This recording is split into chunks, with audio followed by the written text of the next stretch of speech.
Hi friends, ಇವತ್ತು ನೋಡಿ ನಾನು ಕ್ಯಾಪ್ಸಿಕಮ್ ಗ್ರೇವಿ ಮಾಡೋದನ್ನು ತೋರಿಸ್ತೀನಿ. ಅದೇ ಪಲ್ಯದ ಥರ ಗೊಜ್ಜು ಅಂತಾರಲ್ಲ ಆ ಥರ ಆಗುತ್ತೆ ನೋಡಿ. ಈರುಳ್ಳಿ, ಕರಿಬೇವು, ಜೀರಿಗೆ, ಸಾಸಿವೆ ಹಾಕ್ಕೊಂಡು ಫ್ರೈ ಮಾಡ್ತಾಯಿದ್ದೀನಿ. ಆಯಿಲ್ಲು ಒಂದು 3-4 ಟೀ ಸ್ಪೂನ್ ಹಾಕಬೇಕು. ಆಮೇಲೆ ಕ್ಯಾಪ್ಸಿಕಮ್ ಹಾಕ್ಕೊಂಡಿದ್ದೀನಿ. ಈಗ ಎಲ್ಲ ಮಿಕ್ಸ್ ಮಾಡಿ ಫ್ರೈ ಮಾಡ್ತೀನಿ ನೋಡಿ.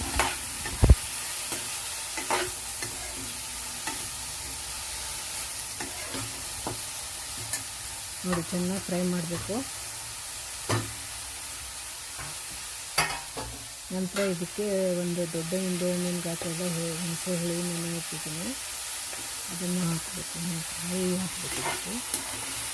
ಅದರಲ್ಲಿ ನೀರು ಇರ್ತಲ್ಲ, ಹುಳಿ ಹಾಕಿ ಕುದಿಸ್ಬೇಕು. ಆಮೇಲೆ ಉಪ್ಪು, ಖಾರ, ಅರಿಶಿನ ಪುಡಿ, ಗರಂ ಮಸಾಲೆ ಎಲ್ಲ ಹಾಕಬೇಕು. ಹುಣಸೆ ಹುಳಿ ಇದನ್ನು ಈಗ ಹಾಕ್ತೀನಿ.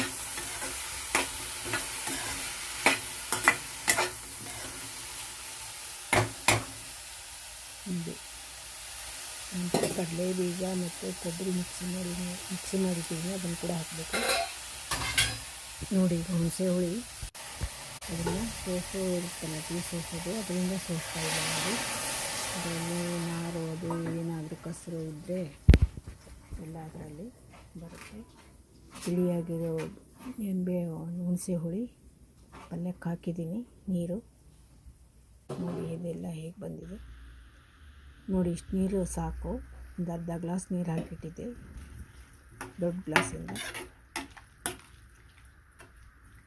ನೋಡಿ. ಇದಕ್ಕೆ ಉಪ್ಪು, ಹುಳಿ, ಖಾರ, ಅರಿಶಿನ ಪುಡಿ ಎಲ್ಲ ಹಾಕಬೇಕು ನೋಡಿ. ಸಾಲ್ಟ್ ಹಾಕ್ತಾಯಿದ್ದೀನಿ. ಮೊದಲಿಗೆ ರುಚಿಗೆ ತಕ್ಕಷ್ಟು ಸಾಲ್ಟ್ ಹಾಕ್ಕೋಬೇಕು. ನಂತರ ಅರಿಶಿನ ಪುಡಿ ಸಣ್ಣ ಚಿಕ್ಕದು ಇರುತ್ತಲ್ಲ ಚಮಚ, ಅದರಿಂದನೇ ಹಾಕಬೇಕು. ಅದೇ ಚಿಕ್ಕ ಚಮಚದಿಂದ 2 ಚಮಚ ಚಿಲ್ಲಿ ಪೌಡರ್ ಹಾಕಿದ್ದೀನಿ, ಖಾರದ ಪೌಡರ್ ನೋಡಿ. ಎಲ್ಲ ಚೆನ್ನಾಗಿ ಕಲಸಿ ಈಗ ಮುಚ್ಚಳ ಮುಚ್ಚಿ ಕುದಿಯಕ್ಕೆ ಬಿಡಬೇಕು ನೋಡಿ. ಇದು ಒಂದು 5 ನಿಮಿಷದಲ್ಲೇ ಕುದ್ಬಿಡುತ್ತೆ ಕ್ಯಾಪ್ಸಿಕಮ್. ಹೀಗೆ ಮುಚ್ಚಿಟ್ಟಿದ್ದೀನಿ ನೋಡಿ.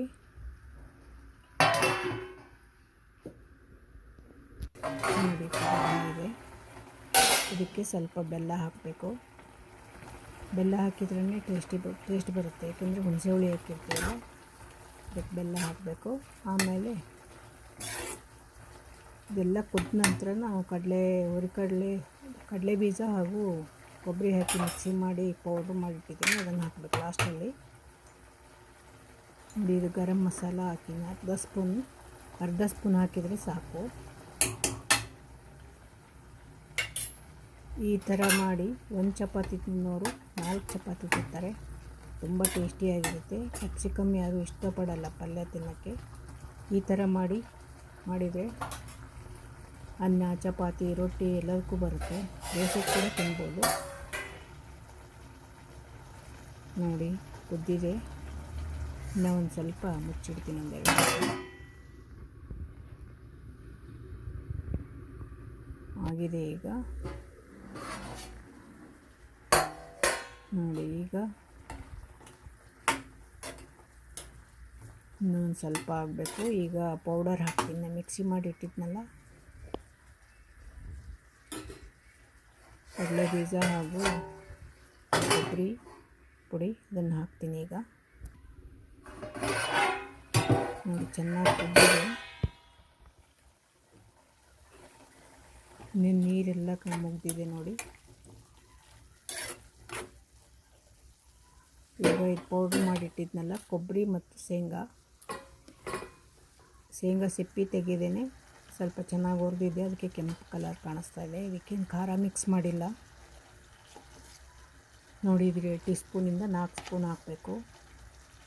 ಗ್ರೇವಿ ಥರ ಮಂದಗಾಗುತ್ತೆ,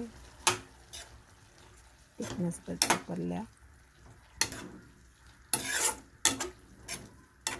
ತುಂಬ ಟೇಸ್ಟಿಯಾಗಿರುತ್ತೆ, ನೀವು ಮಾಡಿ ನೋಡಿ.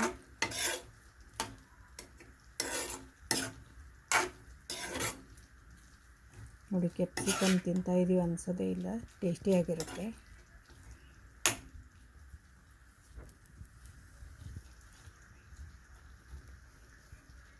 ಇನ್ನು ಸ್ವಲ್ಪ ಉಳಿದಿದೆ ನೀರು, ಸಾಕು. ಅದು ಆಫ್ ಮಾಡಿಬಿಡ್ಬೇಕೀಗ. ಸ್ವಲ್ಪ ಹೊತ್ತಿಗೆ ಗ್ಯಾಸ್ ಆಫ್ ಮಾಡ್ತೀನಿ. ನೋಡಿ, ಆಲ್ಮೋಸ್ಟ್ ಆಗಿದೆ ಪಲ್ಯ ಎಲ್ಲ.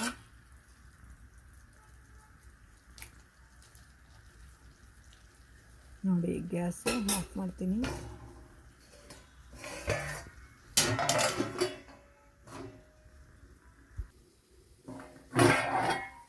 ನೋಡಿ, ಎಲ್ಲ ರೆಡಿಯಾಗಿದೆ ಪಲ್ಯ. ಗ್ಯಾಸ್ ಆಫ್ ಮಾಡಿದ್ದೇನೆ. ನೋಡಿ ಎಷ್ಟು ಚೆನ್ನಾಗಾಗಿದೆ. ನೀವು ಇದೇ ಥರ ಎಲ್ಲ ಪಲ್ಯಗಳನ್ನು ಮಾಡ್ಕೋಬೋದು, ತುಂಬ ಚೆನ್ನಾಗಿರುತ್ತೆ. ಬದನೆಕಾಯಿ, ಹೀರೆಕಾಯಿ ಇದೇ ಥರ ಮಾಡ್ಬೋದು, ಬೆಂಡೆಕಾಯಿನೂ ಮಾಡ್ಬೋದು. ನನ್ನ ಚಾನಲ್ನು ಇದುವರೆಗೂ ನೋಡಿದ್ದಕ್ಕಾಗಿ ತುಂಬ ಧನ್ಯವಾದಗಳು. ಹಾಗೆ ನೋಡಿ, ಚಪಾತಿ ಜೊತೆ ತಿಂತಾಯಿದ್ದೀನಿ. ತುಂಬ ಚೆನ್ನಾಗಿದೆ. ನೋಡಿ, ತುಂಬ ಟೇಸ್ಟಿಯಾಗಿರುತ್ತೆ ಈ ಪಲ್ಯ. ನೋಡಿ, ಕಲರ್ ಕೂಡ ಎಷ್ಟು ಚೆನ್ನಾಗಿ ಬಂದಿದೆ, ಕೆಂಪುಗೆ. ತುಂಬ ಟೇಸ್ಟಿಯಾಗಿದೆ. ನೀವು ಮಾಡಿ ನೋಡಿ. Thank you very much.